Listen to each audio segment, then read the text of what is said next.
Hello and welcome to our webinar on membership renewals, tips and strategies to improve your renewals, presented by Member 365.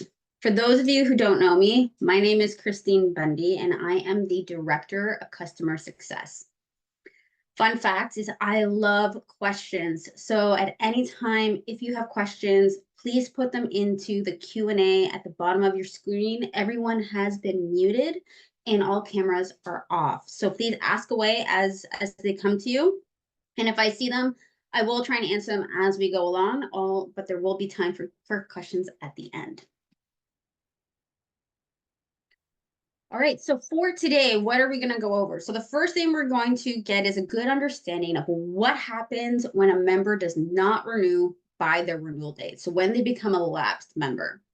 We're also going to look at the renewal configuration to make sure we have everything set up correctly, and then what the user experience is going to be for the member. We're also going to do some best practices as we go along, and then again, have the time for Q&A. So if you have questions, put them into the Q&A at the bottom of your screen, and we can go through them at the end. All right, so first, what is the user, what does it mean when they don't renew? So if somebody has an active status, so we're going to pretend we're back in June, and June 30th is this person's, or sorry, June 30th is this person's renewal date. Now, if they don't renew by this date, so as of the 1st of July, the system is going to automatically toggle them from an active status to a lapsed status. And this is completely dependent on what the renewal date is on the contact record. So if you have an anniversary membership category and everyone has their own specific renewal date, then the renewal and the toggles will automatically swap based on the date on their contact record for that membership. So every membership can have their own renewal date and their own renewal process. So as of the night of the renewal date, if they do not renew their membership, they get automatically toggled into a lapsed status. Now, once they go from the renewal date to a lapsed status, you then can create a grace period. The grace period is the time in which they are still considered an active member, but with a lapsed status. So they can still log into the portal, they still get all their member pricing, but they are technically a lapsed member. So they have that grace period. And then the system can automatically, if you so choose, to automatically archive the membership, or depending on your policies, this could be a manual process. I have some associations that directly after the grace period, they have a hard nope, they're no longer a member, and they automatically get archived, and then they have to rejoin the organization by filling out the application on the website. Others like to wait, and so they like to have them in the grace period, and then after the grace period, they are a lapsed member. When they go to log in, it forces them to renew. And then just before the next renewal cycle, so just before those 90 days or 60 days, whatever your cycle is, they then archive everyone who hasn't renewed to restart their next cycle. Please note that when someone is archived, that membership, and they have no other active memberships, they are technically a non-member in your system. They have a history of having a membership, so they're archived, but they are technically a non-member in your database. So now that we understand that, let's go through the renewal process and the configuration. So I've made this really nifty checklist, and it's also an article in our knowledge base, which I am putting into the chat, so you have the link. You can also go to our knowledge base, and it's directly on the home page. But these are the things that we're going to go over and that I recommend you go over on an annual basis. If you have an anniversary, not an annual membership, you want to schedule to at least do this once a year, just to make sure everything's going correctly, or if you need to make any adjustments. I know a lot of the times associations at their year end, they normally change fees and dates for the next cycle or next year. So maybe tying this into that timing to just go through your checklist and make sure everything's still good to go is really important. So for the first thing within you're going to do is make sure that your general ledgers are all up to date. You don't need to make any adjustments. I know some accountants like to have a ledger for each membership category, each event, each store item, and some just like to do generals like new members versus renew members. So just make sure you have those up to date. Making sure your payment gateway is still integrated and working. A couple of times over the last couple of years, I've had associations work with third-party associations and reset their secret API keys, which then disconnect from us and they can't accept payments. So making sure you have a payment within the last 30 days. If not, make a $1 transaction, $1 refund, and then you can make sure that that's still connected. We're going to go over how to make sure your descriptions are up to date, reviewing your fees and updating them if needed, and then going through your renewal reminder schedule, what your renewal reminders should look like and what's really important to have in them, especially that URL tag. And then what is any approval processes that you might have in place. So some associations don't do renewal approvals, well, some do. And so you want to make sure you understand where yours is sitting and how that process looks. Then we're going to discuss how to make sure that your forms are up to date, disclaimers are up to date, your applications are actually still integrated into your website. I know some websites like WordPress, when you do updates or the webmaster does updates, it sometimes breaks connections. And so you just want to make sure that those application links are still there and available. And then you want to run a couple tests and make sure everything's all working, which we're going to go through today. All right.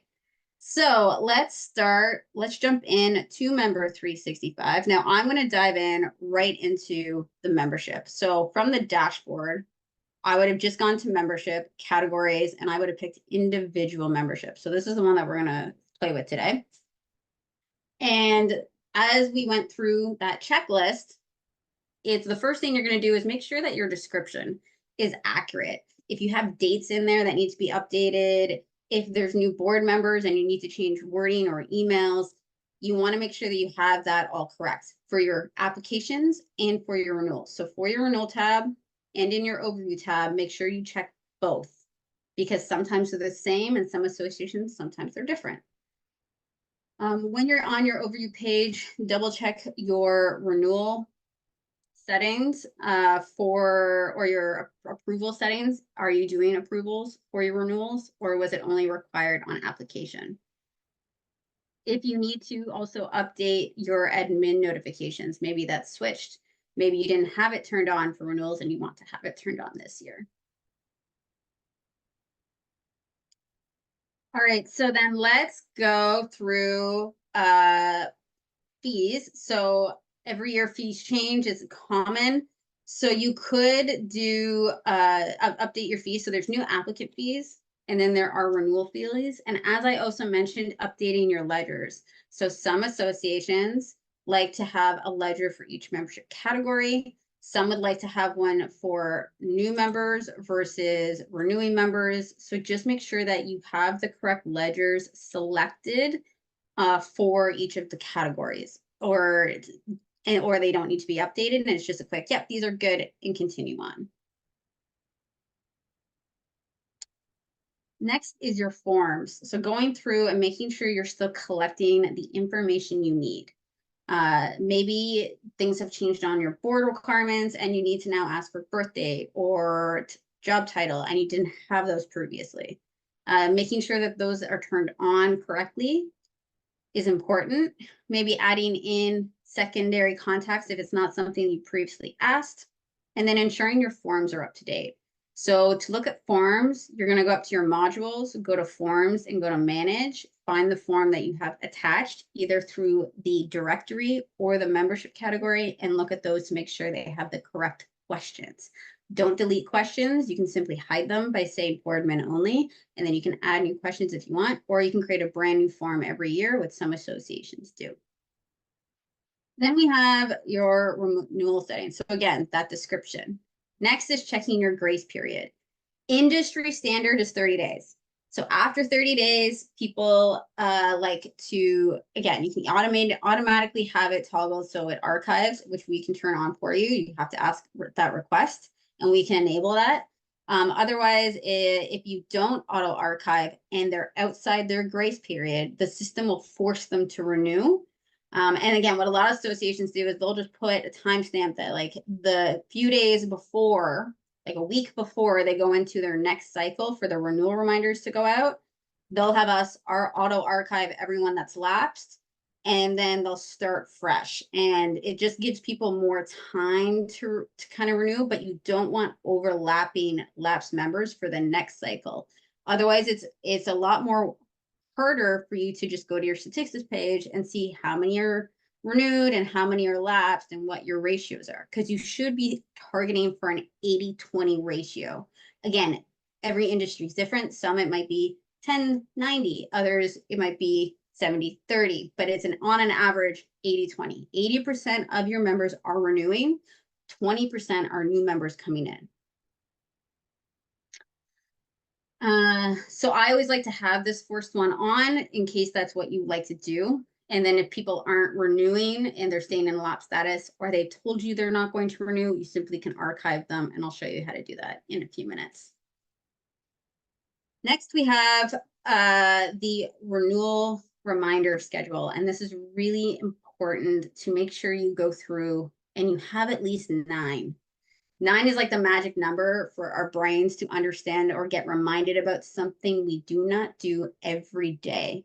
So if you ever feel like you're nagging your life partner about doing something, it's because it's not something they're used to doing, and it's a task that you have to remind them to do. And it's funny enough, I did this experiment at home. It actually is a fact. I got to at least 8 to 9 on my marking it on my kitchen fridge before the hubby to-do list got checked off, and he did the same to me. So it was a fun experiment. But 9 times is kind of a minimum of what we recommend. You can adjust the timing for them. I do recommend that whatever you set as your grace period should be your last date, or you can even do a few others if you're not auto archiving to still try and get people to come back if you wish. In these emails, you want to have, for the last one, whatever the last one is that you choose, kind of a last chance to renew. And within them, when you have this click here, you need to make sure you have this setting as you see it. So the protocol has to be other, and the URL tag has to be in there. And the reason for this is that the system will create a unique link for the individual that this renewal reminder is getting sent to. For the membership, it's getting sent from. So if I have 2 memberships, I'm going to get 2 unique links to renew both memberships. So if I have a corporate membership and a professional membership, I'm going to get 2 links, one for each. It is specific to me. So when I go to my emails and I click on it, I don't have to log in. I simply just complete the application process, which we'll go through in a minute, and pay, and that's it. I don't have to log in whatsoever. I can pay right through that link, which is why it's so important that you have protocol to other and this URL tag in there specifically. So you can attach it to wording. Don't bold it. Leave it as is because it is a merge tag. Then once you make sure that these are good to go, you can save. You can also send yourself a test. When you send a test from here, you just have to add, you can add as many people as you'd like, but be aware that the tags won't all necessarily fill in and the link won't work, but it will say that, hey, this is a test link, and that's how you know you have the URL correct. Below is your rules. And so the first one is this, how many times would you like this membership to be renewed? So most of the time it's unlimited. However, there are cases where you have a free trial and you want it to not be allowed to renew this membership, but you want them to renew into the next category. So, or students, a lot of medical associations go from student to resident. And so you can select the next category that this person is supposed to be going into. Now, if you want them to pick from more than one, I would use the link for the most popular one that you think that 90% of people are going to pick. And then in the email communications up here, put in that, hey, if you'd like to renew into this membership category, click here. And then you can put the other ones, or you can just have them straight go to your Join Now page and have them renewed that way. That's also an option. You want to leave it to unlimited for this membership category. Yes, you always want it to automatically go into a lapse status. You don't want them not to. If you want to collect renewals between years, so if you're not auto archiving and someone stays in a lapse status for up to 2 years and you want them to pay for those 2 years, then this is when you'd want to turn that on. If you are doing an anniversary membership, these are the settings that we recommend. So if they're renewing prior to their renewal date, then their renewal date will be the same as their inception date. If they renew past their lapse date, then the date that they renew is their new date going forward. Now, if you have an annual date, these two do not apply, so you don't have to worry. They will just renew, and the new date will be the annual date in which you have set on the overview page. Then next is your badge. Now I have this number at 120 for today's purposes so that I have the badge appearing on my contact record for when we're going to go through the process. However, I do recommend that whatever you put for your first renewal reminder to be should match what you have here. So it should be 60 because this is 60. And so it's consistent. So if you want to do 120, send out a reminder at 120 days. Be like, hey guys, renewals are coming. Make sure that you click here to renew and let them know. Finally, the last 3 options in here are, do you want to allow members to reapply to the membership? So if they're archived, so if you either have them auto-archived or you manually archive them, do you want them to be able to come back in a year or 2 years or even a few months and go to your website and click on the application link and just rejoin without having to contact an admin? This makes it very simple for them. They can just rejoin at any time. Otherwise, they have to contact an admin. An admin has to go to their contact record, unarchive their membership, update their renewal date, and then send them a renewal notice. So this just allows them to just go through that process without having to get an admin involved. So I always recommend having it on. There are cases where there's a very big application approval process where this may not apply, but 99% of the time, I always have this turned on for everyone.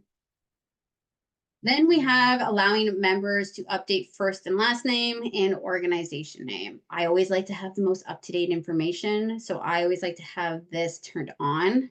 However, if you're like, oh no, I need to know when someone changes it, in the organization profile on your default emails, you can put an email address to get a view of what it was to what they changed it to, so you can know what the difference is, if that's something that you're worried about. All right, so those are the main things. Lastly, you do want to just double check any of your automated emails. So if you're going to go through and your welcome emails, make sure there's no dates in there that need to be updated. We do typically recommend just keeping those generic for this purposes. All right, so we're going to change all the work, and then let's go and test. So I'm going to go to my contact record, who's already on here, and I already have this set up. So I have it set for the end of the year, so December 31st, as most of you will be having that renewal date. And when someone is sent the renewal reminder, which I did already send myself earlier, it would look like this. And so this is just our generic one. And again, we double checked this link. So when I click on it,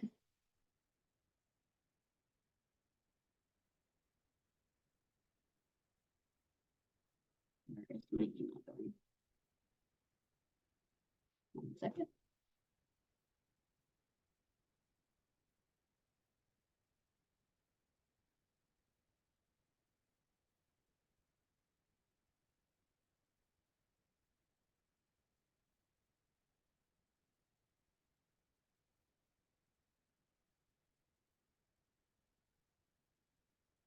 it's going to give me this link. Now, I'm currently logged into the system, so it has the menu bar open for me. If I didn't, this wouldn't appear. However, it takes me right to my application process. I can then review all the information I've already put in when I applied to make sure it's all up to date and adjust as needed.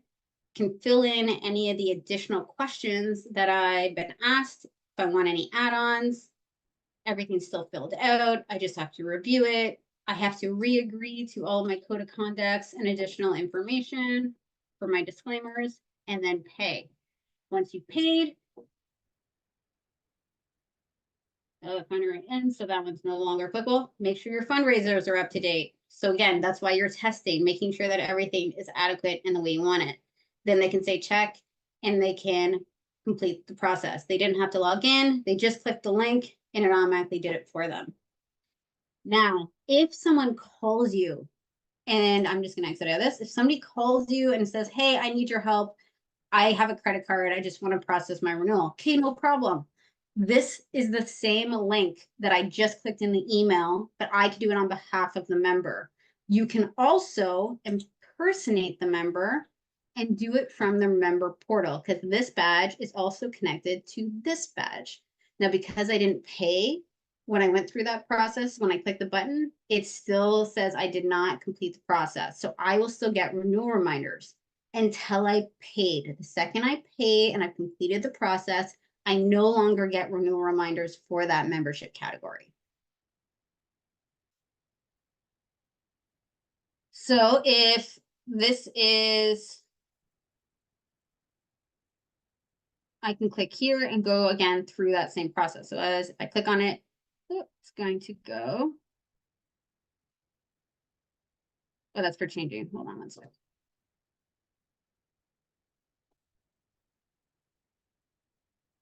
My renewal process. So again, same form that they would go through. Oh, I didn't agree. It's going to catch those and make sure I agree to everything and complete that process.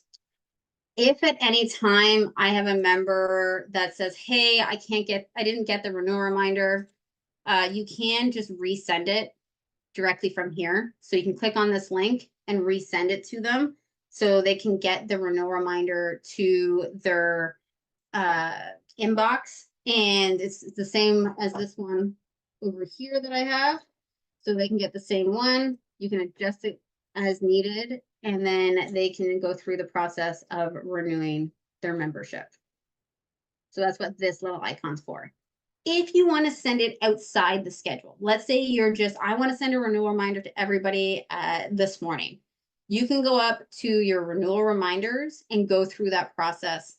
Here, you have to select the category, so it selects the correct default template.